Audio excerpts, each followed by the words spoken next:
Greetings everybody. Come on in. Oh, my mug was so shiny you could actually see the reflection of my phone in it.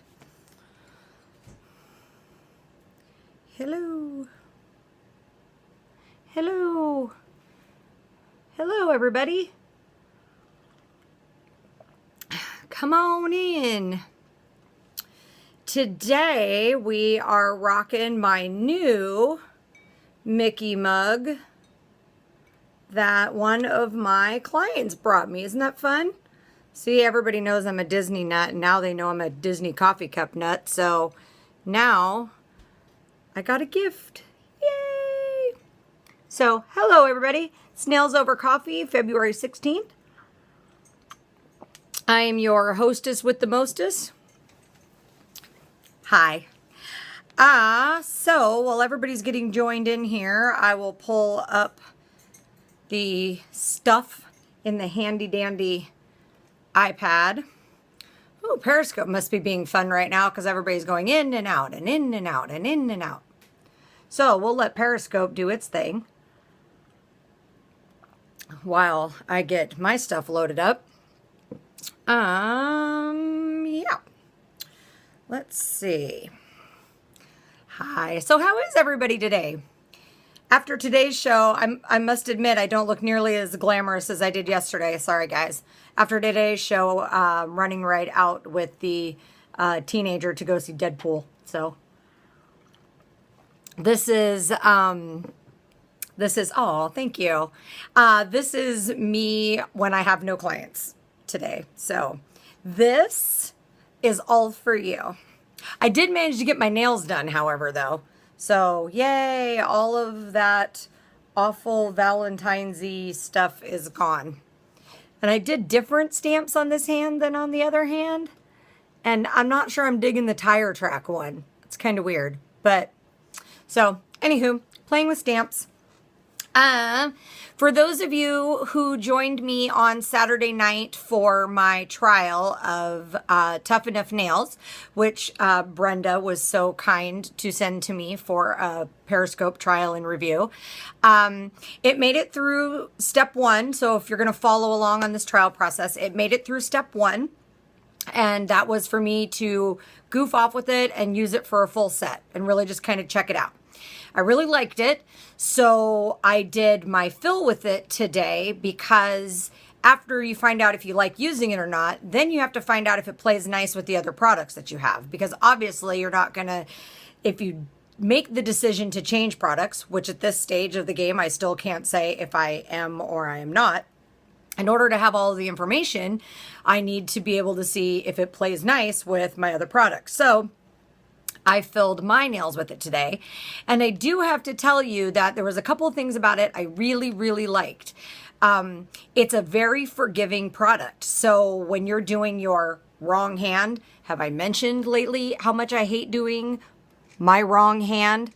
Anyway, so when I was doing my wrong hand, I noticed that it was really forgiving if I didn't get it placed just right, if I pushed on it a little bit more, so more of the liquid came out of the belly of my brush, I got more workability with it, which was really cool. And I found that, okay, so you know how we're like filling somebody's nails and they're our normal client and there's like crumbling away. Oh, I gotta put this thing down. There's like crumbling away on the sides where the nail is just sort of, you know, their natural nails growing out and the acrylic's just kind of bleh. And so you just need to like beef up the sides a little bit and maybe like bump out the side a little. Not enough to put a form on, just enough to kind of, you know, fill it out around the edges. When I do that, I really like to place down my ball of acrylic and let it settle in and blend it with the rest of the nail. And then once it's pretty well set, give it a push off the side so that it just kind of bumps down the side a little bit. I did that with this product and it leveled out super well. And it was weird because it was like it even, on my nails, like it even set up it leveled out more as it set up, which on yourself is a hugely forgiving trait. And so the filing was really easy. And if I wouldn't have taken all this time doing all this stamping, it would have only taken me just over an hour to do my nails. And we know for our own nails that that's like record time. And then it took me an extra 15 minutes to get my gel polish on. And then I spent another half an hour screwing around with stamping. So, you know, I lost all of that time advantage. But imagine how long it would have taken me if I would have had a bunch of filing to do or whatever. So in any case, we'll see how now it holds up on me. It's the first time I've ever used anything with linkage on me. The prep product that Tough Enough Nails uses. So we will see. Okay, so anywho, I have been following Fashion Week today, and as part of one of those, where's my notes? One of those little commentary things that you guys all love me for. What is going on with CND being like the weirdo of Fashion Week and everybody else is sporting like, okay. So, for example, Nails Magazine had some Fashion Week stuff up. And if you want to see the CND stuff, you can search in any of the platforms, Instagram, Facebook, whatever. You can search the hashtag CND at Fashion Week, and you'll get a whole bunch of CND at Fashion Week posts. So, but Nails Magazine has a thing up on it, and everybody else was doing, like Morgan Taylor, Essie, Zoya, were doing these really very tame colors, dark neutrals, matte or muted neutrals. And CND was doing stuff like this. So I guess if you're going to say Fashion Week is couture, then CND is the only one who's doing it right. But no offense to my nail friend who did these, because artistically they're beautiful, but this whole eyeballs on the nails thing it's kind of weird. And I'm not really even sure what I would do to translate that into this is what it looked like when I zoom in on the model's hands. I'm not even really sure how I would translate that to streetwear. You know, we talked about how we were going to watch and see how to translate into streetwear. Like this kind of stuff, I mean, I can sort of see if you just take the eyeballs off and maybe you follow the guidelines of the black and some blue sparkle or whatever. But CND's stuff for Fashion Week was, like I said, for Libertine was the house they were doing. I am hesitant to say that, you know, I mean, I don't know. I guess I don't get it because, let me pull my notes back up, because there was other houses that were using nails that were really muted. Like, there's, see if I can find one. Oh, no, this is another one of the eyeball CND nails with like all kinds of fluffiness. Now, Jan Arnold designs these, and the CND design team, this was on Instagram from Heather Davis, who I adore. So I totally get the couture fashion thing. It's just, hi, welcome. I'm talking about New York Fashion Week. And CND's very bizarre nails compared to everybody else's. So, yeah, Morgan Taylor, Zoya, China Glaze all used a very, like bronze, taupe, very earthy color tones. Zoya was using the real light shimmery tones they have. Morgan Taylor was showing some darker things, but also some lighter things. So I think I kept another picture here that I wanted to be able to show. I have more eye devices here than any one person should have, I have to say. This was another one of the fashion houses with just, there we go. It was just a nude color with a gold stud on all 10. Sorry, I was holding that with my left hand, so I know that was lame. And this was Nail Bright Polish. This was Nails Inc. posted this as a tweet. So I shouldn't say posted as a tweet. They tweeted it. So really, I don't know. So then conversely, so we have all of this like craziness going on in New York Fashion Week. And conversely, it was polar opposite at the Grammys. So Nails Mag has a blog up today. Oh, seriously. It won't let me open the link. No.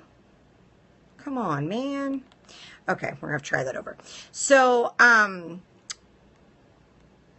some of the nails were really out there. The shows I did were simple and pretty. Yeah, see, and so I'm torn because I get the whole point of Fashion Week is the design houses are also showing some crazy trend things. And so I get it. But at the same time, it's not New York Nail Fashion Week. And so, like, I see what CND is doing, and it worked. We're sitting here talking about it. But I really, like, a lot of times when CND's at Fashion Week, they have stuff that is very easily relatable to real life, to streetwear. And this year, I'm looking at their stuff, and I'm having a really hard time, like, figuring out how, like, what part of the trend is the trend I should be looking for to put on my clients' nails. So, I don't know. Like, I can't get this. Okay, I'll post it in the comment section below on Facebook. The Nails Magazine also has a blog post about nails at the Grammys. And I haven't checked the Nailscape, but they're usually pretty good. I would assume that today or tomorrow they'll get a blog post up about nails at the Grammys. And nails at the Grammys were all shorter, squoval, maybe a little longer and like an oval shape or the occasional almond, light pinks, nude, matte. It was just very basic. More like what we saw in some of the fashion houses at New York Fashion Week as compared to some of the crazier stuff we saw at New York Fashion Week. So I guess the takeaway from this is that we all have those clients that are like they're the trend setting clients. They want to know what Pantone's color of the year is, and they want to know what's going on New York Fashion Week and those kind of things, and what the celebs are doing on their nails. I have one client who I totally know more than any one person should know about Mel B's nails because that's normally what her nails are sort of styled after. So I think that I don't know. Like, I'm kind of thinking that CND is going to have to come out now with a push on runway wear to streetwear for us as nail techs to really know how to even interpret this for our clients. So yeah, I'll be interested to see how that comes out over time, what they do with that. Because as I've been following, I'm very confused. Lots of press for Morgan Taylor, though, backstage at Fashion Week. Lots of videos on Periscope. Everybody has been flashing their Morgan Taylor. I've seen a bit. I was really impressed that we got to actually see backstage with the Zoya polish being applied. There was a video of, them, instead of the press-on or glue-on adhesive type pre-done tips, I was watching them do like what we do with models' hair in runways. Like, there's somebody like futzing with her dress, and there's somebody futzing with her hair, and she's standing there with her hand out like this, and somebody is polishing her natural nails with the Zoya polish color. that was kind of cool to see, you know? I think we get caught up in the pre-done thing and they're just getting adhesively stuck on and then out the runway, and then they come back and they get popped off and new ones get put on. And I kind of liked the seeing the getting it just polished in record time and getting ready to walk down the runway. So I don't know. I guess you can have wet nails on the runway. So it would seem. I don't know. You don't have to touch anything. A few other things that I just thought were some fun things to touch on for today. So this was a post that was put up by Crystal Nails USA. And it is a post of me buying nail supplies. And it's a pie chart of stuff you actually need and stuff you buy because it's pretty and you have no self-control. This is the picture. So, you know, that makes the little, you know, it makes the nail tech in me laugh, and it makes the business person in me cringe. Because if you know you're somebody who does that, you know who you are. If you know that you're somebody who does that, then you need to build that into your business budget. Because we can't be blowing the budget on sparkles and not have enough monomer for our clients. Like, you get what I'm saying? So, if you know you're one of the, like I said, the nail tech in me laughed because we've all been there, especially at a show. But, you know, otherwise, guys, build that into your budget if you know that you have a tad bit of a nail shopping addiction problem. What else did I find on here? Oh, I thought this was super cool. This was a post from Gina Silvestro, and she's talking about her very first customer ever has been her client for 26 years, and she has come in every 3 weeks for gel nails, and now she has to go in for surgery, and so she has to have bare nails, which is killing both the client and Gina. But Gina used an e-file to take her gel off and buffed her natural nails and all that kind of stuff. And after 26 years of wearing nails, this is what Gina's client's nails look like. Gina posted this because this is proof that nails don't destroy nails, nail techs destroy nails. And so I love this. Thank you so much for sharing that with us, Gina, because I want that to go viral. That nails, we see so many horror story nails of after people have had artificial nails done, and we see way too few of, hey, my client took their nails off after 20 years and this is what their natural nails look like. Like, we see way too little of that. So yay, Gina. And I hope that your client comes through her surgery quite successfully and can get back in quickly to get her nails back on. I know that there is a new Empower Nail Art video up on a tutorial using Empower Nail Art for shattered glass that Holly Skippers did. I haven't had a chance to look at it, so we will talk about that later this week. Oh, and then the complete polar opposite of what we were talking about with Gina Silvestro's beautiful nails is, if you haven't seen it yet, you will. This is going to come up. It's going viral. KATV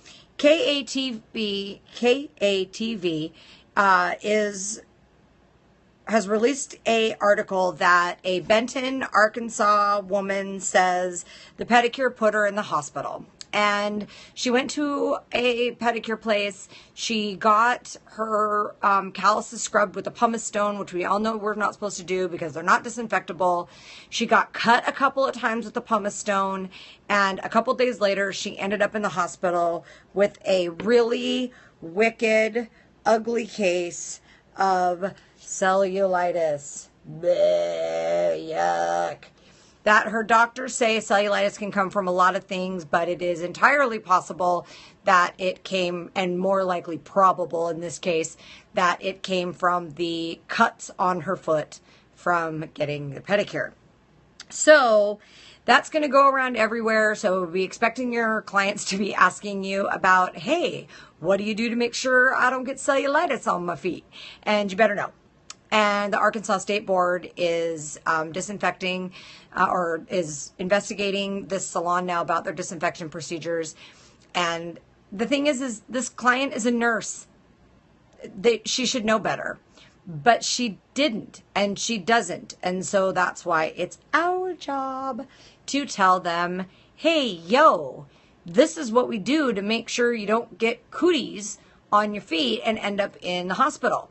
So no pumice stones are not disinfectable. You can use pumice stones at home all you want. Like, you can retail them, and people can use pumice stones at home all they want. Then the liability's on them. But in the salon, no pumice stones. No cheese graters, just because there's too much of a risk of taking off too much skin, especially if you're using a chemical callus softener. No Credo blades, even if they're not against the law in your state. No Credo blades, the razor blade things. We do not shave skin. It's way too easy to cut people. Just use a chemical skin softener and a good old foot file. Yeah. So beware. Beware, beware, beware, beware that you're going to have clients talking to you about that, because I have seen no less than like a dozen people post it. So that's going to get pretty crazy. All right. Well, it is 2:24. Do you guys have anything you want to bring up with me before I run out of here and go see Deadpool? I hear Deadpool is really good. So I'm really excited to go see Deadpool. Sorry I didn't get all glamorous for you guys again today. You guys got hair up today. No clients. Just work. The positioning video that I did for the University of Nails is uploaded to Vimeo. I just have to put the code into the webpage. And it's actually going to be on the guest, the public homepage. I've decided I'm going to put the positioning video up as a free of charge video. So, at least for now. So if you want to go check out what the positioning video is and get another sample of something different about what University of Nails is like, you can go to universityofnails.com, and on the public homepage here, probably later tonight, I will have the positioning video up for your viewing pleasure. All right. Well, if nobody has anything else for me that's like crazy cool, then I'm going to get out of here. And you saw Zoolander 2. Dumb funny. Yeah, see, I didn't see Zoolander 1 because all the clips I saw, I was like, yeah, that'd be 2 hours of my life I'm not getting back. So I haven't seen the second one. Or I'm not going to see the second one because I haven't seen the first one. So everybody says Deadpool is really funny, though. Something's got to be really good to get me to the theater. I'm still mad that I still haven't seen the new Star Wars that came out the day I had my surgery, and so I couldn't go see it. And now it's only showing for a couple showings, and it's going to be out on DVD April 4th. So I'm like, well, I might as well just wait now. You'll be available to get it on iTunes March 15th. So, which means I might be able to find like a bootleg copy of it somewhere on the internet on March, 16th. So, anywho, so I don't go to the movie unless it's a big deal, and Deadpool is the kid's favorite character, so we're going to see Deadpool. All right, well then I'm out of here. I'm going to go catch a movie and eat some movie theater popcorn. I will see you guys tomorrow at 2 p.m. Be sure to check out the Facebook page for Nails Over Coffee and like it. Check out the Facebook page for University of Nails and like it. And please share with the nail world so we can all grow and get bigger and all that other kumbaya stuff. All right. I'll see you guys tomorrow.